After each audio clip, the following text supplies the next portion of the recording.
The President calls. President Jacob Zuma.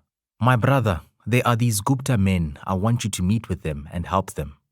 Me. I'm on my way to meeting with AJ Gupta as we speak. Zuma. Very good, my brother. Me. Yes, Mr. President. Zuma. Is there anything else? Me. No, Mr. President. Zuma. It's okay, my brother. We will chat later. One day in May 2010, I had just left my office at the Government Communication and Information System, GCIS, in the Midtown building in Pretoria, when I received a call from the landline at Matlamba Ndlovu, the official residence of the President of South Africa in Pretoria. I was not a little surprised. Unlike former Presidents Thabo Mbeki and Kgalema Motlanthe, with whom I had dealt directly in my capacity as government spokesperson and Chief Executive Officer, CEO of GCIS, there had not been any direct communication between me and President Jacob Zuma since he assumed office in May 2009. In fact, this would turn out to be the first and only call I ever received from him. My limited interaction with the President and his staff gave me the impression that I wasn't trusted, and I suspected that my crime was that I had worked for the Mbeki administration. I was therefore guilty by association. The call lasted a mere 90 seconds, if not less.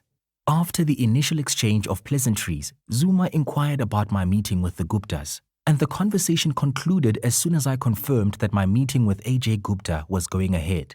I was so flabbergasted by the call that I forgot to ask the President what exactly he had in mind when he said I should help them. Zuma's call came as I was on my way to AJ Gupta's residence in Saxonwold, Johannesburg. AJ, the eldest of the Gupta brothers, had been pestering me about a meeting for many weeks.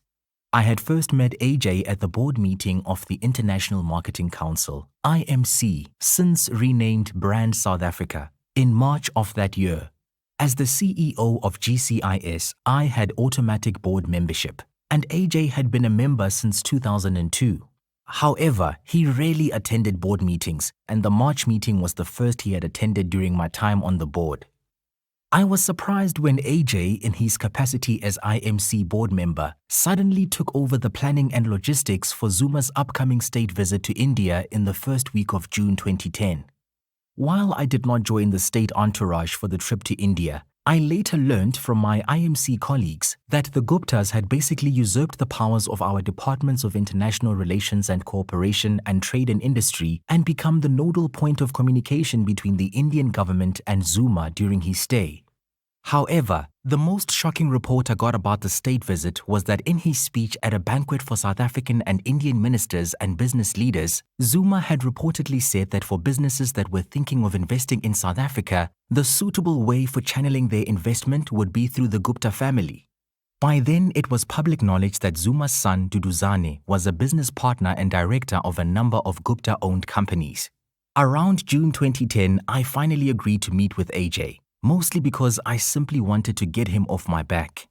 On the drive to Johannesburg, where I also lived, my mind started racing as it dawned on me that this was likely to be no ordinary meeting. Did the President know that my meeting with AJ was taking place that very afternoon? Was it possible that AJ knew about the call, or worse, that he perhaps asked or told Zuma to make the call?